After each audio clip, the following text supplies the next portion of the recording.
ભુજ શહેરમાં કોલેજિયન યુવતીની હત્યા કરવામાં આવી છે। પાડોશી યુવકે સોશિયલ મીડિયામાં બ્લોગ કરવા મામલે ગઈકાલે છડી વડે ગળું કાપી નાખ્યું હતું, જેથી તે યુવતીનું આજે સારવાર દરમિયાન મૃત્યુ નિપજ્યું છે। પોલીસે મોડી રાત્રે આરોપીને ઝડપી લીધો છે। ઘટનાને પગલે સમગ્ર કચ્છ જિલ્લામાં અરેરાટી સાથે ચકચાર ફેલાઈ છે।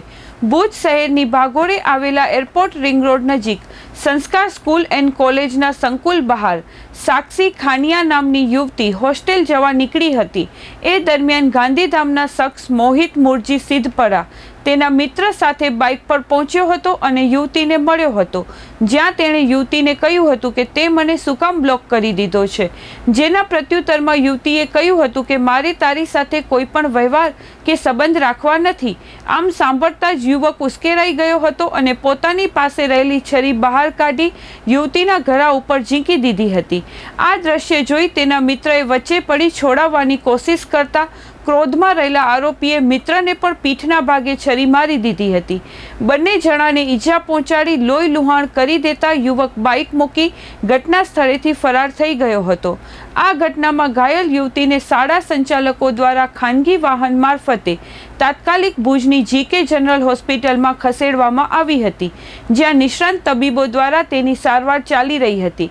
દરમિયાન આજે સવારે યુવતીએ હોસ્પિટલના બીછાને અંતિમ શ્વાસ લીધા હતા। હુમલાના બનાવમાં હવે ભુજ એ ડિવિઝન પોલીસે હત્યાના ગુના હેઠળ આગળની કાર્યવાહી હાથ ધરી છે। ડીવાયએસપી શ્રી જાડેજાએ આ અંગે ચંચળ ન્યૂઝ સાથે વાત કરી હતી। ગઈકાલે એરપોર્ટ રોડ ઉપર આવેલ સંસ્કાર કોલેજમાં એક છરી મારવાનો બનાવ બનેલ, જેમાં આદિપુરની રહેવાસી સાક્ષી નામની દીકરીને આદિપુરના તેના ઘરની બાજુમાં જ રહેતા મોહિત મુરજી સિદ્ધપુરા નાએ છરી ગળા ઉપર છરી મારેલી। જે બાબતે પોલીસે તપાસ કરતા આ સાક્ષી અને મોહિત બંને આદિપુરમાં બાજુમાં રહેતા હોય અને બંનેને પ્રેમ સંબંધ હોય।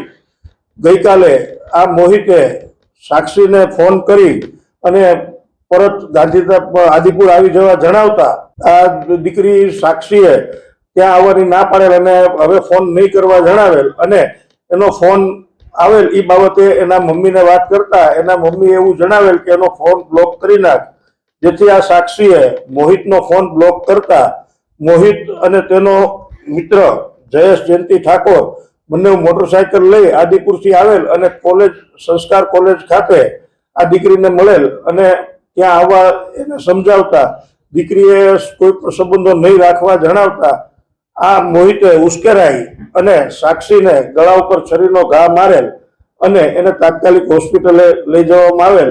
હાલ આ હત્યાની કોશિશનો ગુનો દાખલ કરવામાં આવેલ, જેમાં બેન સાક્ષીનું મોડી રાત્રે અવસાન થતા ખૂનનો ગુનો દાખલ કરવામાં આવેલ છે અને આરોપીને આ કામે અટક કરવામાં આવેલ છે। આરોપી વિરુદ્ધ કલમ BNS કલમ 103(1) મુજબ ગુનો દાખલ કરી અને કાર્યવાહી કરવામાં આવેલ છે।